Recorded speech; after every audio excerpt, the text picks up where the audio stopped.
To everybody on Instagram joining in. Hello, Instagram friends, welcome.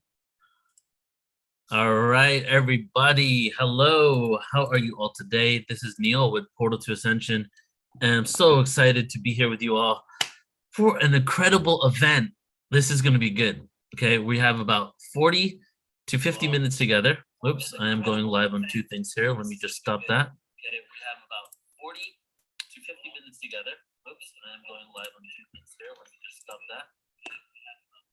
All right, give me 1 second. You would think after all these years I would figure this out, but I guess not. All right, give me 1 second. You would think after all these years I would figure this out, but I guess not. All right, give me 1 second, guys. I'm going to actually stop this while I just try to figure this out.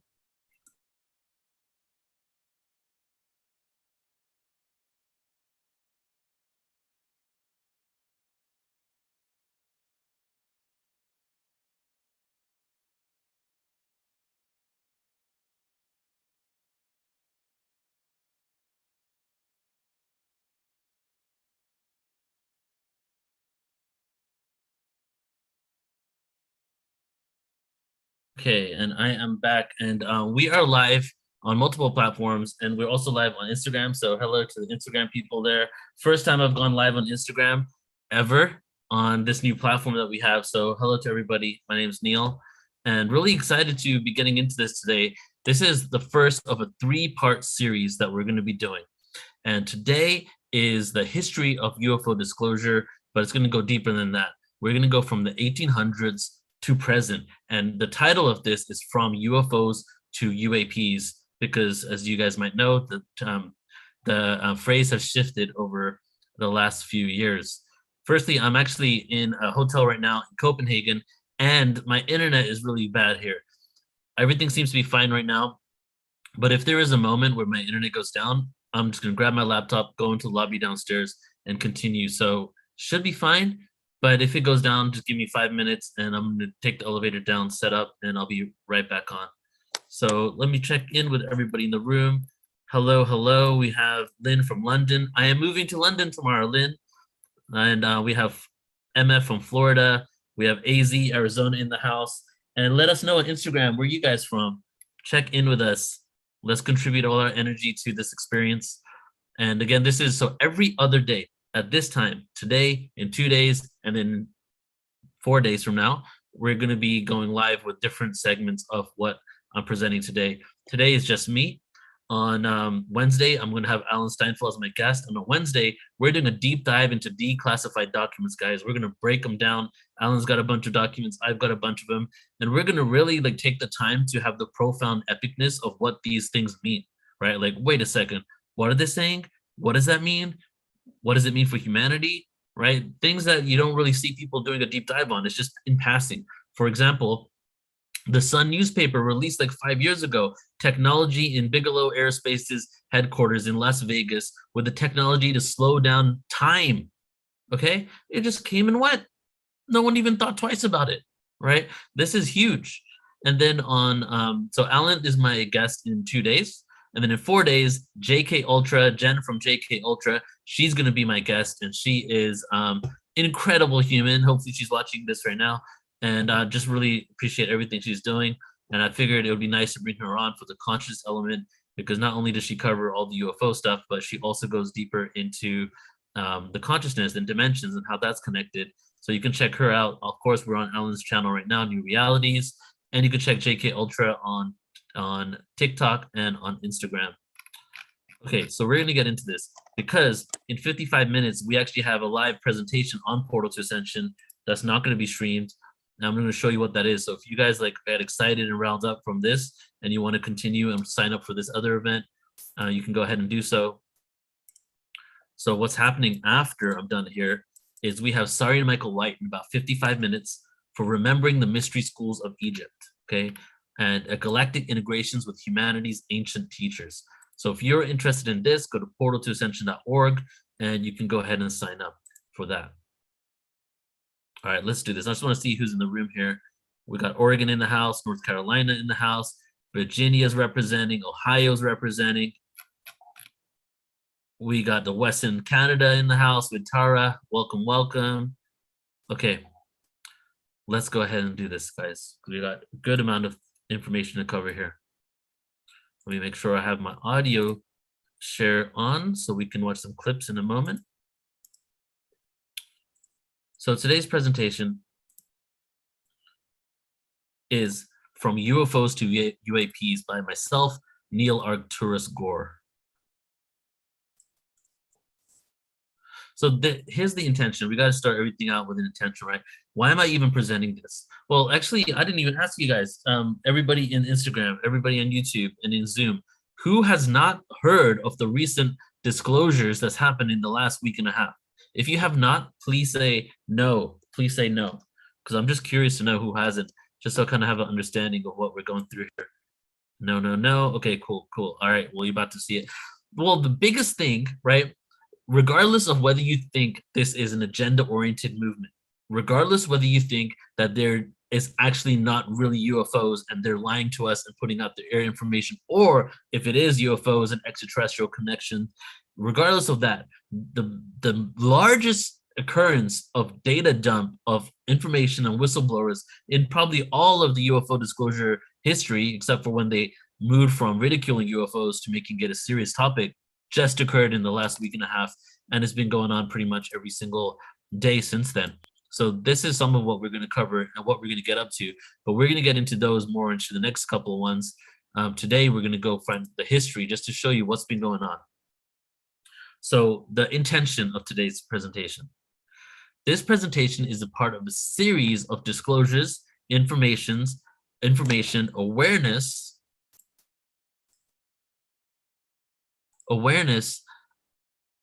and spiritual truths that are designed to take us on a journey from about the 1850s to present day, exploring the evolution and the awareness of UFOs in the public eye.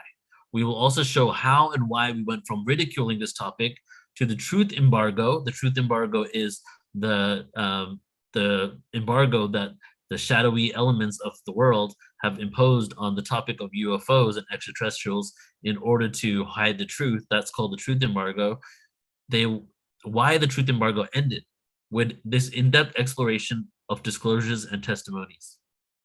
And ultimately, we will connect the dots to become aware of what role consciousness plays in this and why the disclosure of extraterrestrial life is a spiritual pursuit. That is the result of the end result of all of this.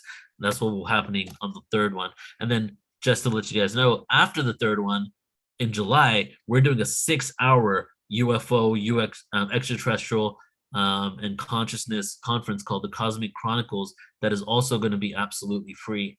And now, why are these events free on Portal to Ascension? We have a lot of paid events too, right? The topic of UFOs, this one is probably the largest and the biggest topic in the world. Some people might say, no, homelessness is. No, people are starving in these countries. That is. Well, the reason why this is so important is because all topics within that, our belief systems, our spirituality, the petrodollar, energy, consciousness, our ancestry, our forgetfulness and amnesia on this planet, the delusion that we live within, all can be solved with the understanding of our place within the cosmos and our connection to the stars, right? So it truly is. And not only that, all illness, sickness, cancers, disharmony and harmony, how to cultivate it, all of these topics fall within the disclosure of UFOs, which is why it's one of the biggest topics that has been controlled, and which is why you got to use a lot of discernment when it comes to the information being released right now into the mainstream.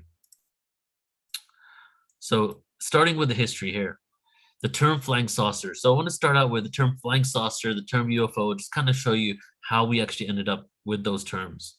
Well, the term flying saucer was coined by an American journalist named Kenneth Arnold.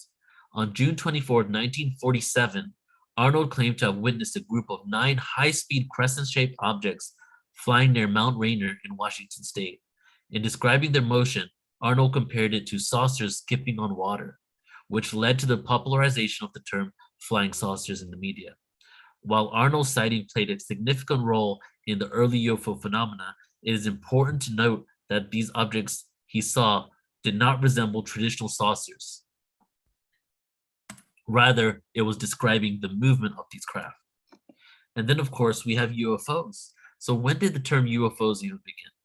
The term UFO, unidentified flying object, was coined by the United States Air Force in 1952. It was created to provide a more neutral and non-committal alternative to the terms like flying saucer or flying discs, which were associated with earlier sightings and reports of unidentified aerial phenomena. The United States Air Force's Project Blue Book, which we'll talk about in a moment, which investigated UFO sightings, adopted the term UFO as a standardization classification for any observed object or phenomenon in the sky that could not be identified. So the question is, right, we're going to pose some questions here. And I would love for all of you on YouTube, Instagram, and whatever other platforms we're on, and on Zoom as well, get involved in the conversation. Today, we're going to go straight presentation, but on in 2 days from now and in 4 days from now, it's going to be a little longer because I don't have a presentation right after this on those days. And we're going to have a discussion. And if you're available and want to come on to Zoom on camera and speak and tell us your opinion, we're going to go ahead and do that too. So please get the conversation going, because I'm not doing this to present to you. I'm doing this because I want to have a conversation with you guys, because this is some real stuff going on here. This is really huge. Not even just the fact that it could result in the disclosure of extraterrestrial life, but even if it's got to do with the technology that exists, and we don't even talk about the ET life, this technology could completely shift our paradigm and is hundreds of years in the future than what we have on the planet right now. Okay. So what can occur with this disclosure, what can occur with all this stuff coming down, is a complete shift of the way we perceive ourselves and the way we interact with the world. So the question is, has the shadowy organizations, I'm going to be careful with my terminology here not to get banned, have the shadowy organizations and governmental agencies held the truth from the public for decades? And is there a UFO crash retrieval department that has reverse engineered and examined UFOs and also had interaction with extraterrestrial bodies, both alive and deceased? And for those of you who said you have not heard of what has happened, around a week ago, a whistleblower, one of the highest decorated intelligence officers, also served in Afghanistan and was also part of the Unidentified Aerial Phenomena Task Force that was created by the US government a few years ago because of the result of the release of certain UFO videos that you may have seen.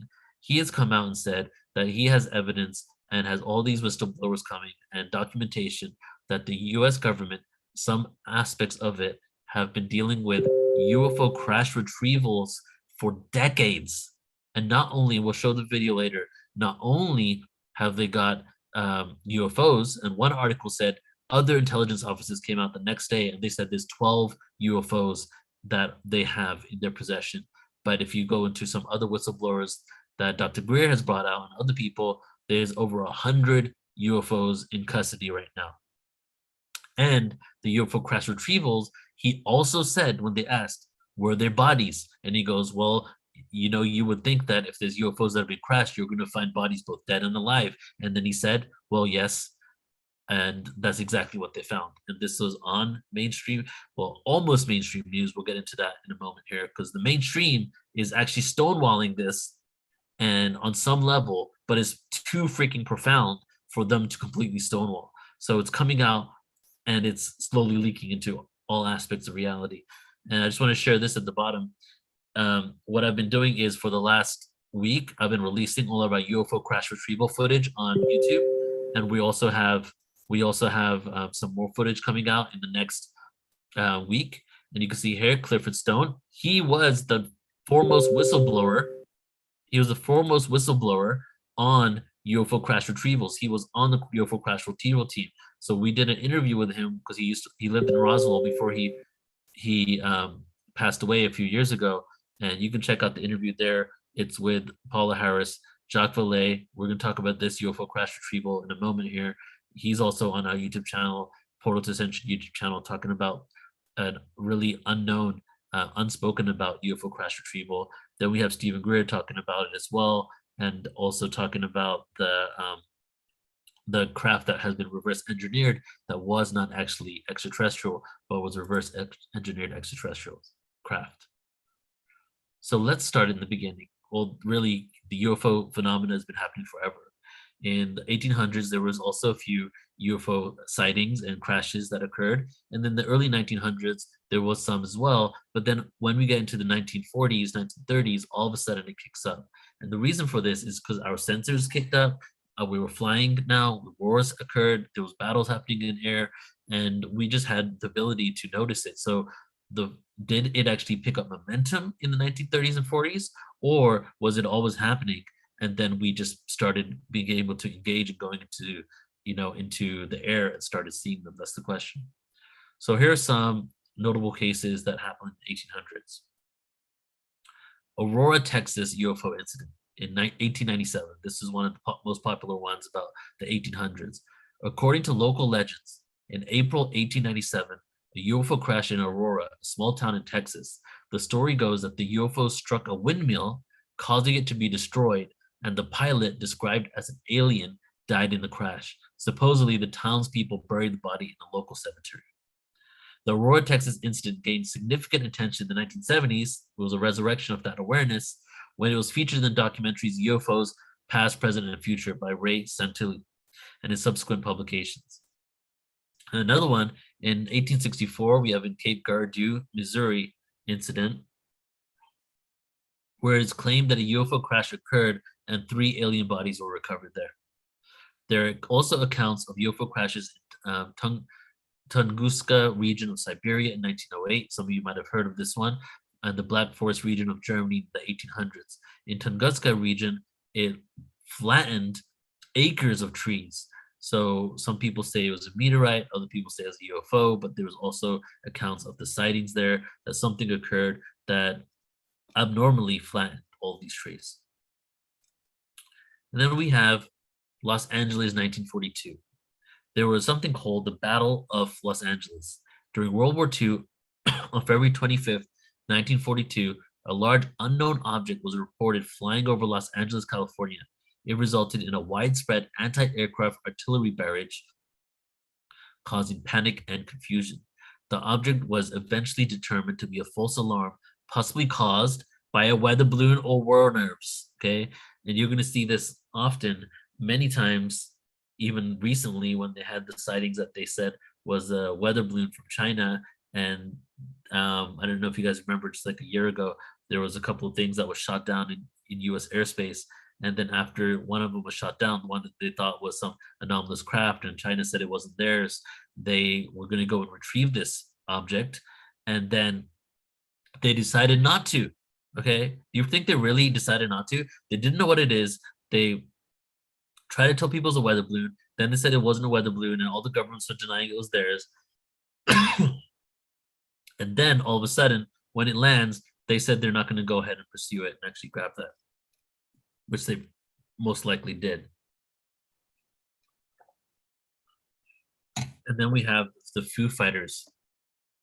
The term Foo Fighters originated during World War II to describe a phenomena observed by pilots who reported seeing mysterious aerial objects.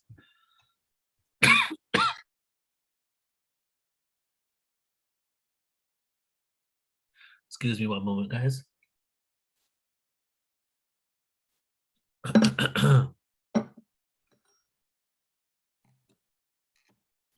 During the war, both Allied and Axis pilots reported encountering inexplicable glowing balls and orbs and the other unusual area phenomena. These objects were described as glowing, fast-moving, and capable of maneuvering in ways that exceeded the capabilities of known aircraft at the time. The term Foo Fighters was coined by the US pilots, and it was derived from the French word feu, meaning fire. Some of you may have heard of the band called Foo Fighters. They actually named themselves after these. The Foo Fighters were initially thought to be secret weapons or new technology employed by the enemy. Sound familiar? That's what they've been saying about the UFOs that have come out into the public eye recently. But subsequent investigations afterwards failed to find any evidence of such technology. So what were they? And then here is the UFO crash that no one spoke about until now. In 1945, 2 years before Roswell, there was a UFO crash in San Antonio, New Mexico. 2 boys saw this craft and the extraterrestrial insect-like beings inside the craft. We, well, actually my ex-wife and myself, actually visited the site with Paula Harris, and we had the opportunity to go with the last survivor, Jose, to the site in when we went to visit Roswell and visit Clifford Stone around 6, 7 years ago. And when we went there, we got to interview him. Unfortunately, my camera didn't pick up the audio because I was not a good camera person at that time, and the wind got in the way of the microphone. But when we were there, there was actually nothing in the area where the UFO landed. It was this round disc space. You could still see where it landed, right? And nothing grows inside that area. All the things grow around it, but nothing was growing inside that area. The last witness has recently just passed away, and Paula Harris was the lead investigator, giving her the credit here because she really did a lot of work with this one, traveled there. Oops, almost dropped my phone. Paula Harris did a lot of work there, and she traveled there and interviewed him and did, got the story out recently. And Jacques Vallée, who is also on our YouTube channel talking about this, he assisted her in this as well. When Roswell occurred, there was a deliberate redirection to that case, an attempt to move away from the 1945 case. So this is just my own theory here, because it's very interesting that the San Antonio case was a huge case, like what was there and what was discovered and what happened. And when Roswell occurred, there was like a redirection to try to take the awareness off the 1945 case. Because if you guys think, when did UFOs come into the mainstream, everybody points to Roswell, but it really happened 2 years earlier in 1945 with this case that no one speaks about. And again, go to Portal to Ascension YouTube and watch the last 2 to 3 videos if you want to know more about that. And Roswell and San Antonio both occurred during nuclear bomb testing in that area. Very interesting. Let's take a pause and ask ourselves here, why are they crashing? Okay, why are they crashing?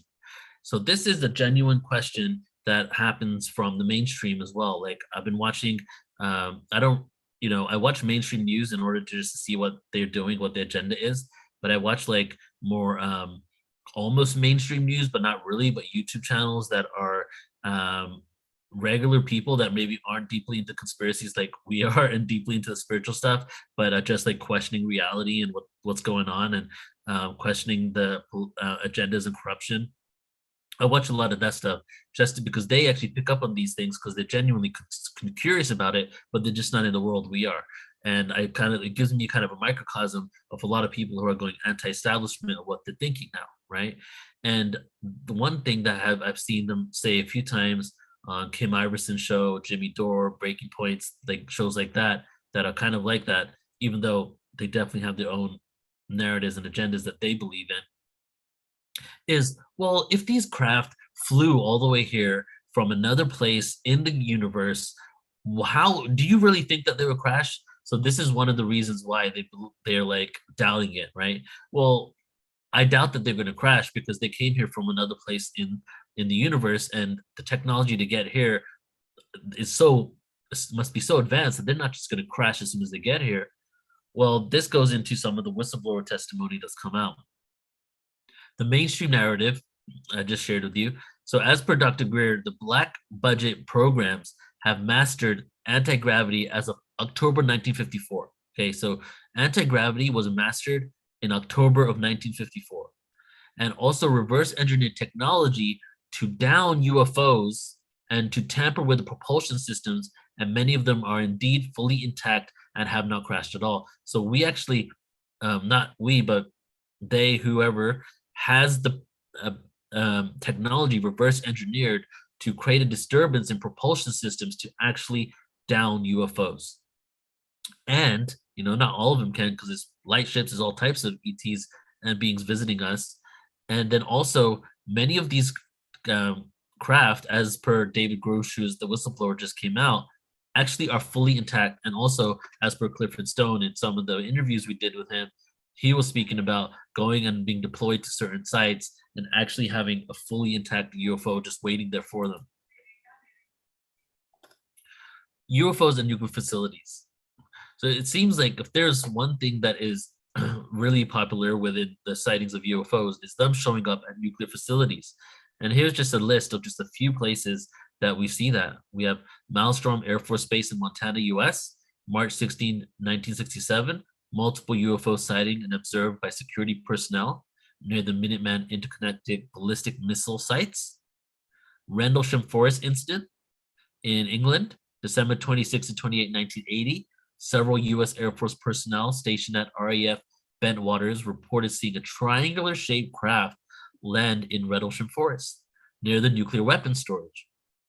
Indian Point Nuclear Power Plant in New York, August 2004. A security officer reported seeing a large triangular object hovering above the Indian Point Nuclear Power Plant. Nellis Air Force Base, January 18, 2015. Security personnel at Nellis Air Force Base reported observing a mysterious object flying near the nuclear weapons storage area. The sighting prompted an investigation by the Air Force. And then we have just one more. There's so many of these. Incirlik Air Base in Adana, Turkey, July 17, 2019. Security forces at the air base reported sighting of unidentified flying objects over the base's restricted area, which includes a nuclear weapons storage facility. Just like in Roswell, in New Mexico during those years, there was nuclear testing going on. So why are we seeing these craft at nuclear bases? Well, here's two things I want to share with you. One is, and we'll get into this, a lot of these government officials, intelligence officers are not in the know. They are just living the life of war, protection, national security. So they immediately just go to protection, national security. What are these? We don't know what they are. They might be a threat, right? And then also they're seeing them at nuclear facilities. So all of a sudden they're like, what is this? Is this a foreign adversary trying to look at our nuclear facilities? They're trying to attack us? Oh, wait, what is this? Is this something other than our foreign adversaries? Maybe an alien threat, right? Now we have that whole narrative coming through. Maybe an alien threat that they're coming to do something to our nuclear warheads, right? Just a side note, there was also a case in Russia where the nuclear codes were scrambled after a UFO sighting. Scrambled UFO nuclear codes in which they weren't able to use the codes to release nuclear warheads. And then the other element I want to share is what Dolores Cannon said.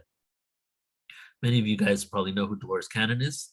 If you do know who Dolores Cannon is, just say yes, and let's just send her some energy in the room because she passed away a number of years ago. She's a beautiful soul that contributed so much to this field. So Dolores Cannon said that what occurred is through one of her regressions that she did, that in around the 1940s, there was a call out to the universe. That what happened is when we started using nuclear weapons, that there was a call out to the universe because we were now able to interfere and interact with other dimensions. Because what happens when you release a a nuclear warhead? You're literally splitting the atom. When you split the atom, this energy is going into other dimensions, a dimension within the dimension. In essence, it peels back space-time, right? And the energy flows through it. And we have the ability to destroy other worlds, realities, collapse timelines. Who knows what we're able to do? And even destroy ourselves. So she said that she was hearing from a lot of these regressions that in the 1940s, when we started using nuclear warheads, there was a call out to the universe for volunteers to come down to Earth. Right now, we have the 3 waves that she mentioned, and these volunteers incarnated because they weren't able to actually have an effect on Earth, effect on humanity, without actually incarnating into human form because of the law of non-interference. So this all, not only are we seeing them there, but we've also heard from Dolores Cannon, that's just like a quick summary right there, that our connection to nuclear energy really shifted something within the universe. So now we're going to get into the timeline here, the 100-year timeline from UFOs to UAPs. Of course, in 1947, we have the Roswell incident. The UFO crash was reported in New Mexico. Initially, the US military stated that it was a flying disc, but later redacted the statement claiming it was a weather balloon. And then 1952, just a few years later, we have Project Blue Book. And you can look up, there's many documentaries now on Project Blue Book. J. Allen Hynek was the lead of Project Blue Book. Paul Hynek, who was his son, he now speaks at many UFO conferences and spoke on Portal to Ascension multiple times. also is continuing the legacy, if you will. The US Air Force conducted an investigation into UFO sightings called Project Blue Book. It collected and analyzed thousands of reports. Jalen Hynek went into this program as a skeptic and came out a believer because there were literally reports in there that he could not answer. And in 1966 to 1968 was the Condon Committee.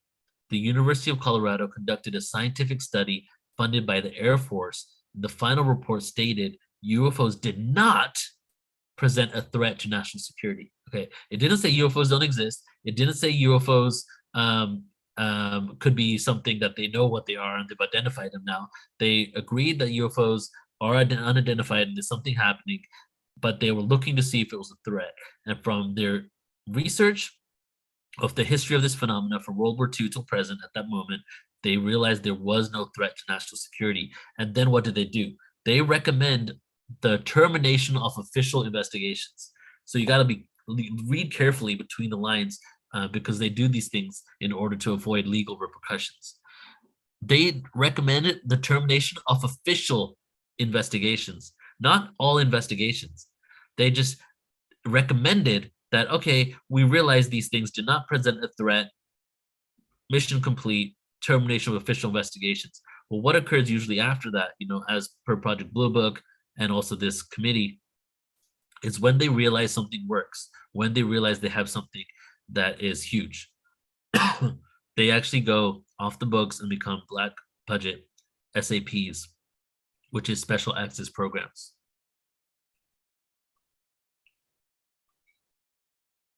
And of course, a good amount of things happened between then to 2001, but we have another milestone. 2001, the Disclosure Project. Stephen Greer, a former emergency room physician, organized a press conference called the Disclosure Project. Greer and other witnesses, including military personnel, claimed to have insider knowledge of UFOs and extraterrestrial visitation. And then in 2017, it was revealed 2007.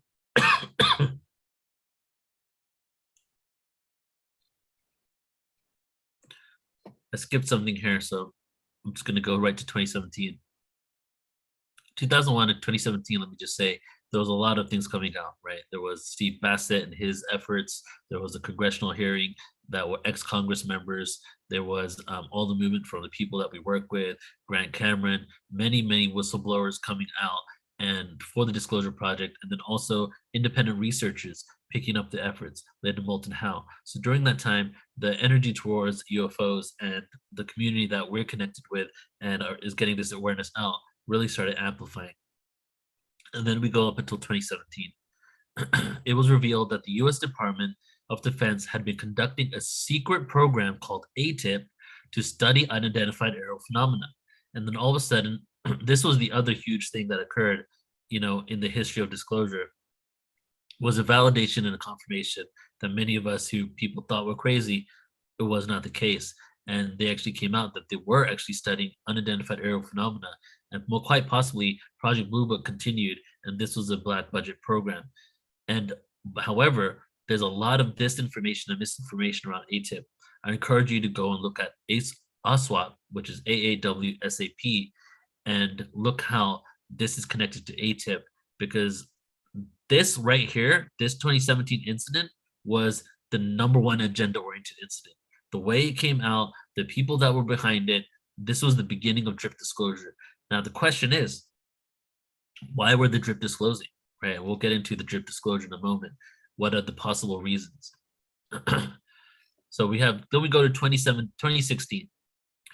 Hillary Clinton appeared on Jimmy Kimmel Live and discussed the topic of UAPs on March 24, 2016. Clinton expressed interest in investigating UAPs and pledged to release information related to the phenomena. I was actually going to show this video here, but I forgot to put it in the presentation. So let me see. Let me do a time check here. I think we have time for it. Let me pull it up for you guys. This will be a cool thing to see.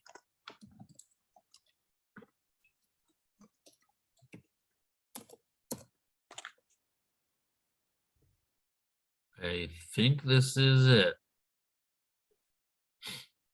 Okay.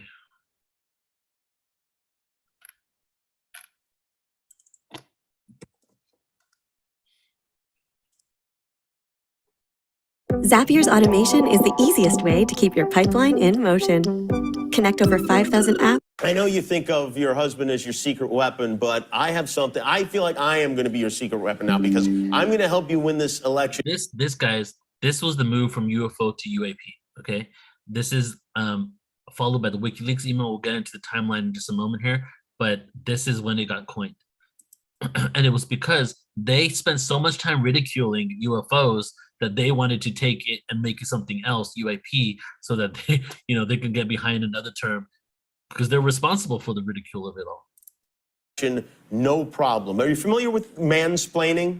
Do you know what that is? Yeah, that's when So mansplaining is a way that we men can help and do whatever it is you usually do. Serious, but not too serious. You want to be stylish without I feel the need. Oh man, I don't think this is America is the greatest country. Don't smile like. All right, anyways, I'm not gonna be able to show it to you guys, so definitely go look for it elsewhere. This was 100% agenda right there. Okay, back to this presentation. It's interesting. It was actually very easy to find before, but look for it. And basically what she says is, Jimmy goes, are you going to, when you get into office, are you going to do what your husband couldn't do and release the UFO files? And she goes, Jimmy. We don't call them UFOs anymore. They're called UAPs, unidentified aerial phenomena. One thing you got to know about these late night talk show hosts that have completely been hijacked, right? If a presidential candidate goes on there, every question is spoke about before the candidate goes on. They don't just go on there blindly. Like, they're completely in bed with each other. So that whole thing was so contrived that you had to really have your blinders on not to see that that was the case. And it was a deliberate push to move and change the term. So then we go just a few months later, during the 2016 presidential campaign, WikiLeaks publishes a series. Publishes a series of, during the 2016 US presidential campaign, WikiLeaks publishes a series of leaked emails from John Podesta. Some of these emails touch on the subject of UFOs. And if you look on our YouTube, because we went deep into this, Grant Cameron all over the place, like 50,000 view videos on YouTube with this stuff. We were really looking at the documents here. They were talking about non-human intelligences. Same thing that David Grush just said. They were speaking about that in those emails. I need to have a conversation about the non-human intelligences that are benevolent in our solar system, was one of the emails, okay? Not getting into politics here, because all these people, I believe, are working on the same side. I'm just telling you what actually happened, right? And some of these emails touch on the subject of UFOs or mention related individuals and organizations. So just taking a moment here, I just want to check in with everybody on Instagram. My phone is only at 3% Instagram friends, so it's going to probably pass out in a few minutes. So if you want to continue watching this, everybody on IG, go to youtube.com/portal2ascension, youtube.com/portal2ascension, and join us there. But I'm going to keep my phone going right into the last minute. And everybody watching as well, in about 25 minutes, we have our Egypt presentation starting. So we're going to be just going on for around 20 minutes here. And we have 3 full series. So we're going to continue this on those other times as well. So in 2017, Tom DeLonge went live on Twitter. Who's Tom DeLonge? He is the ex-Blink-182 singer. Anybody know Blink-182? A lot of you probably already know this story here. And he was always into UFOs and actually came out with a book on it. And at one point, maybe still, thought that they were a threat and even could be demonic. And he went live on Twitter to discuss To the Stars Academy on October 11, 2017, right? So look at this, all the activity that happened in these years, right? During the live stream, he introduced the world to TTSA, where we got introduced to Chris Mellon. We got introduced to, I forget the other guy's name at this point, but he's the one that we see everywhere, the ATIP guy. And we got introduced to a whole team of ex-CIA, ex-NASA, ex-intelligence officers that literally just left their position a few days earlier, which is not suspicious at all. And they were there saying and talking about the Nimitz incident. And we then had the release of the first video that was a series of videos that followed, which were about disclosing UAPs, right? So that's what happened in 2017. I messed up on the timeline here a bit, so I'm gonna jump this one because I already said that one. And then in 2017, we have the United States Navy UFO incident. 3 videos known as FLIR 1 and Gimbal and Go Fast videos were released in collaboration with the New York Times and the Washington Post reverse engineered craft / strip disclosure. So this was released by To the Stars Academy and was those videos that we see everywhere, and even the coverage that Portal to Ascension got at the Portal to Ascension conference from CBS and KPBS, they showed those same videos. It's been circulating over and over and over. So now the evidence suggests from Billy Carson, Stephen Greer, many whistleblowers, even Tom DeLonge himself on the Joe Rogan show spoke about these craft actually being reverse engineered craft and not ETs. One thing they didn't say in the Twitter feed from when Tom DeLonge went live on his Twitter, they didn't mention extraterrestrials at all. They just said these anomalous objects, we have no idea what they are. We want to figure it out so we can know what technology it is and we can utilize it for our own benefit. And which is, you know, where the energy has been directed up until this year, up until 2 weeks ago. The energy has been directed to what are these craft, what is the technology, rather than who's driving these craft and which one of these are not government craft and which ones are really extraterrestrial. So 2017 to 2022, continuous and routine dripping of information and videos of UFOs and a normalization, slow normalization of the subject with little to no information on ET life. 2020, and this is a whole presentation in its own here, why they put the UFO release with the COVID relief bill. In December, the COVID relief bill, including the Authorization Act, which mandated the Director of National Intelligence to submit a classified report on UAPs to Congress. The best part of the hearing, though, was classified. So they had one for the general public, and then they terminated the stream to continue the classified documents behind closed doors that we weren't able to be privy to. They released documents on this as well, and only a few papers were actually released to the public. There was a plethora of documentation that we never got a chance to see. This was also the time that Tom DeLonge got replaced by Jeremy Corbell. So I'm giving you guys a lot of information here. I'm jumping kind of into a lot of different things. And so some of you might know about the Tom DeLonge thing and Jeremy Corbell. So have you noticed how Tom DeLonge is no longer the face, and he was supposed to be the face and was actually the one behind working with the New York Times and Washington Post to release the UFOs? Well, what happened? All of a sudden, Jeremy Corbell took over. Well, on the Joe Rogan show, Tom DeLonge was on there a few years later, and he spoke about what happened. He told Joe Rogan that they were really upset with him for releasing and speaking about specific things on the Joe Rogan show at a private time. He went on Joe Rogan's show soon after the Nimitz incident came out, and he showed that these craft that he was talking about actually were technology from the US government that they had years before, and they were actually our craft.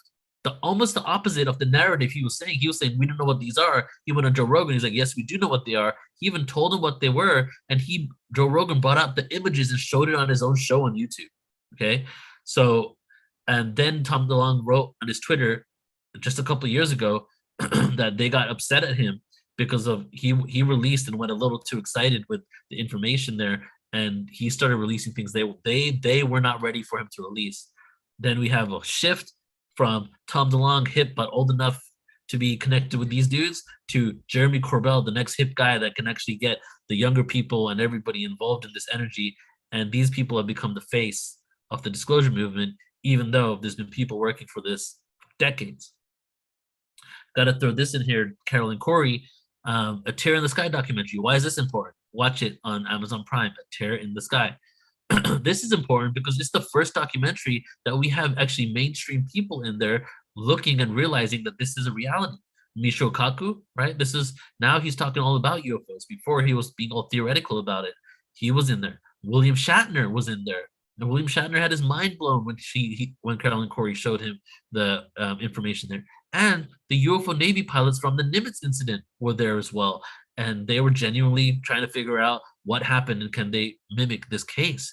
So this was a really beautiful milestone in us moving over to the mainstream. Now we're here in the present. David Grush comes out on the debrief stating, there has been decades-long UFO crash retrieval black budget program with craft and ET bodies. The New York Times and Washington Post turns down the story, right? So it's important to note, they turned down the story. I don't have time to go into why, but you can look that up online. The next day, we have info that there are at least 12 UFOs based in black budget programs that have been retrieved. And then just a few days later, but already planned way ahead of time, ahead of this disclosure, Stephen Greer holds a press conference in Washington, D.C. with further disclosures straight from the whistleblowers and releasing the info to the black budget sites around the U.S. that are working with this tech. So I'm going to show you a little clip of one of the things there. But what was really amazing was he provided to Congress, and he released a list of the black budget sites from all the whistleblower testimony around the U.S. where they have this craft, where they're working on it, what they're reverse engineering, and basically directions to get to the entrance, right? Here are all the black budget sites. Here's all the crimes that they're doing. This is what's happening to the people and the kind of threats that people are receiving from it all. You need to go shut them down. Here you go. So that just happened a few days ago. And again, regardless of what you think about these individuals, right? Greer, Clinton, Podesta, all these people, I'm just telling you the facts here of what's actually going down. Okay, let's take a deep breath, guys. So what's happening? Now, this part I want to talk about is compartmentalization. Congress versus the Department of Defense versus the MIC, which is the military something complex. Someone I know just got censored for using that full term, so I'm not going to say it. And so there are those that are in the know. There are those that are attempting to control and dictate a plan that's going on. There might even be some deep, shadowy government. Some people speculate it's some extraterrestrial, malicious race, right? I'm not saying what it is, I'm telling you all the possibilities. Then why is it all of a sudden that these, like Dr. Greer and other people, going to Congress and saying, hey, you need to do something about it, and Congress members are doing it? Some people might say, well, isn't Congress in bed with them? Well, the way it seems to be working is compartmentalization.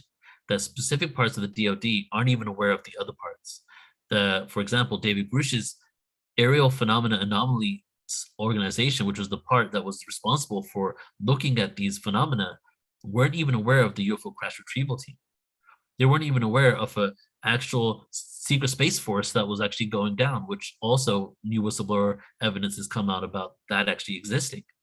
And then people in Congress, I'm sure there's people that are in the know, but there's so many people that aren't, that, and they could all be corrupt for all I care, right? But being corrupt doesn't mean that you know that ETs are visiting us and we have reverse engineered craft.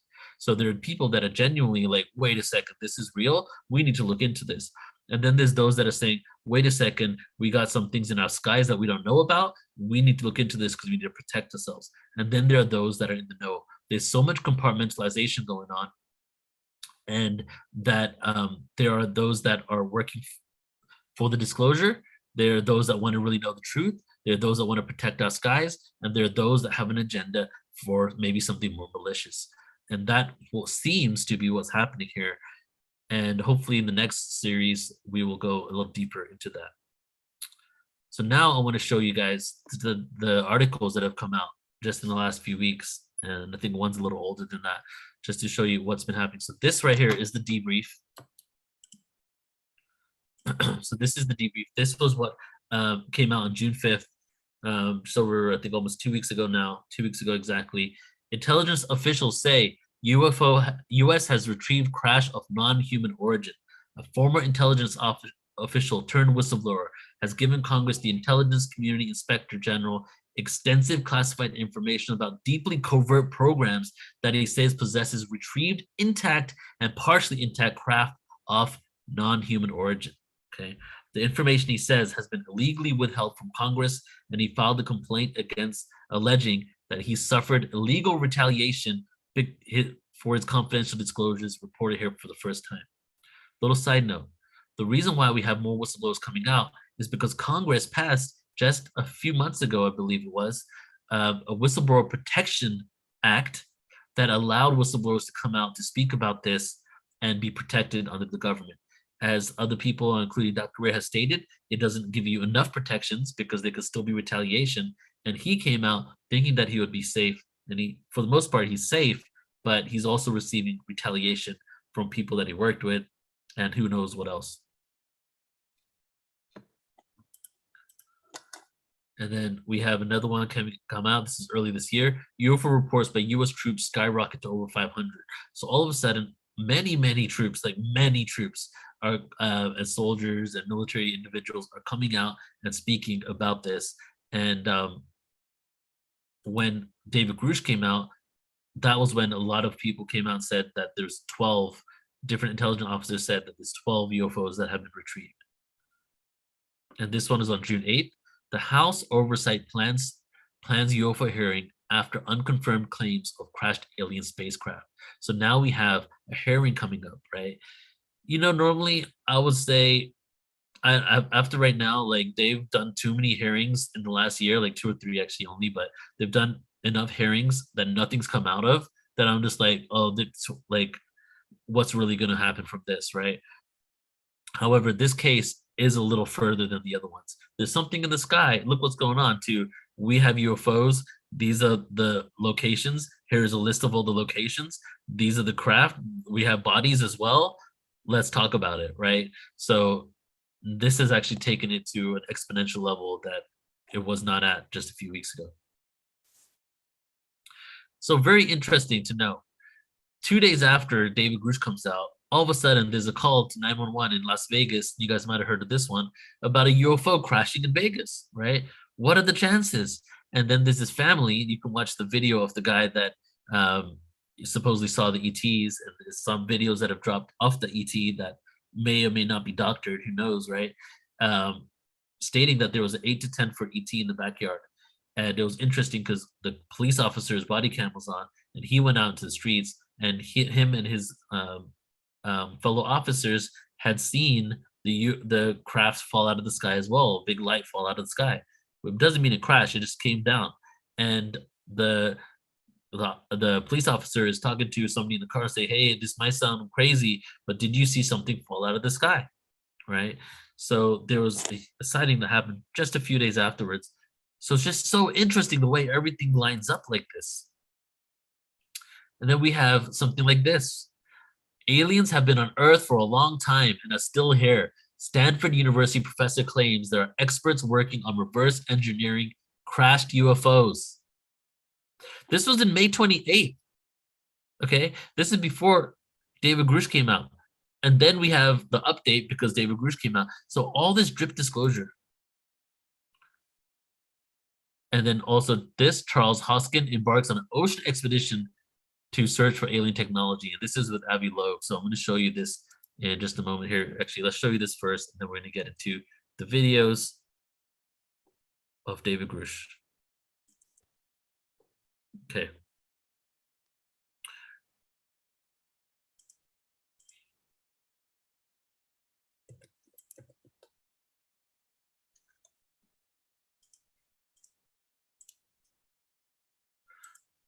Okay, we got to close out in like 2 minutes here. So, prominent Harvard physicist plans expedition to find alien artifacts that fall from space. Avi Loeb wanted to, there was a meteorite that hit near Papua New Guinea, and he believed that it could be from ET craft. And then this article here is actually something, I just want to show you guys this. We're going to close right after this. We'll get into the rest later. I'm going to read this to you. This is 2 days ago, guys. This is breaking news, okay? Not that many people know this because it's just on Avi Loeb's website. An anomalous wire made of magnesium and platinum in the Pacific Ocean on the site of the first interstellar meteor. They went down to the meteorite 2 days ago. They found an anomalous wire made of alloys that has not been made of anything on Earth before in the meteorite that they were speculating came from another solar system, and the way it came to Earth was so anomalous that it could be of extraterrestrial origin. After our first run through of the site of the first recognized interstellar meteor, we found plenty of volcanic dust on a magnetic sled containing tiny particles that are a tenth of a millimeter in size. I, Avi Loeb, was able to remove them from the sled magnets with a paintless brush.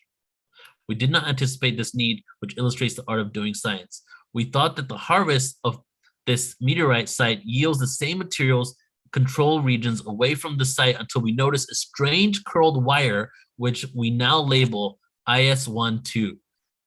The fundamental question is, why was it not washed away by the sled or dragged by the ship? The wire is 8 millimeter long and curved twice the rigid structure. What is it made out of? So I'm really running out of time, so I'm just going to skip right here to the end to tell you what he says. But basically, it's anomalous. It's made out of alloys that we don't put together on the planet in that way. And Avi Loeb says, we're expecting to get our second sample tonight. I plan to stay awake until my morning jog at sunrise. By then, I hope to know whether the first recognized interstellar object from our cosmic neighborhood carried materials that are anomalous relative to what we find in our backyard around the sun. And most importantly, I wish to know whether it was manufactured technologically by another civilization. At dawn, I'll report back about any interesting results from a second run. So this was just added 2 days ago. They basically went to the Pacific Ocean just a few weeks ago, and they're coming out with this information now. So what's going on, right? There seems to be a huge push for the disclosure into people's consciousness that we are not alone in the universe. I wanted to get into the discernment part, but we'll get into that later. Because really, when you look at this, you look at what is the end result of what they're saying. Many times you can tell that there's an agenda behind it when they say it's a threat, that we need to protect ourselves. But what's occurring right now is we're not really seeing that within the last disclosures that's been occurring. We're seeing a move from what are these objects to who are behind these objects. So I'm very hopeful, and we're going to get into deeper stuff and some declassified documents next time that is going to be really mind-blowing what we've actually found, but not just what we found recently, what we found in the 1950s, what we found in the 1960s. There's so much evidence out there to suggest that we're not alone and they've been visiting us. There was one cool thing I wanted to show you guys. All right, I'm just going to show you this real quick and then we're going to finish. Okay, let's go right to this slide here.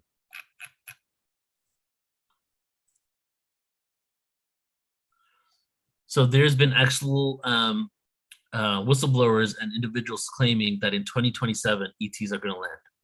Some in the community and those who are connected to intelligence officers have stated that the word got out there that they, the extraterrestrials, are going to show up in 2027. And all of a sudden, there is a huge movement towards disclosing the truth. The question is, so they basically said, hey, whatever you guys do, the quarantine is over. We're going to come down. It is time. The question is this strict disclosure with an agenda? Is this disclosure because it's inevitable, or is it both? And how do we discern the truth? Many officials and even those ignorant of the situation have speculated on there being a possible threat. When there is something in your skies that you do not know, many may jump to that conclusion, even though they have been spotted for decades, and some officials are saying that if they were dangerous, something would have already happened. The thing is, we have those in the know who are saying it's a possible threat, and also those who are not in the know who are genuinely concerned about what these are and how it affects our national security. Not everyone is a part of that agenda. So what's going to happen? Is this the case? Are ETs going to land in 2027? Are we getting closer to a world where we're going to have interaction with these beings? Do they actually live on our planet now? And there's going to be a moment where we have this awakening, this realization, right? These are some questions that I want you guys to think about, and then let's have a conversation next time when we get together in 2 days. And then ultimately, the real question here is, what does consciousness have to do with it, right? What does the spiritual connection have to do with it? How is this going to change our reality, how we perceive ourselves, and how we connect and interact with one another? Okay, guys.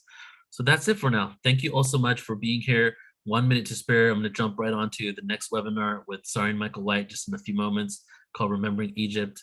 Thank you. Just say some stuff in the chat if you will, so I can acknowledge that you guys had a good time. and that we will be going deeper together. So see you in 2 days with Alan Steinfeld. Okay, love and appreciate you all. Take care. Bye-bye.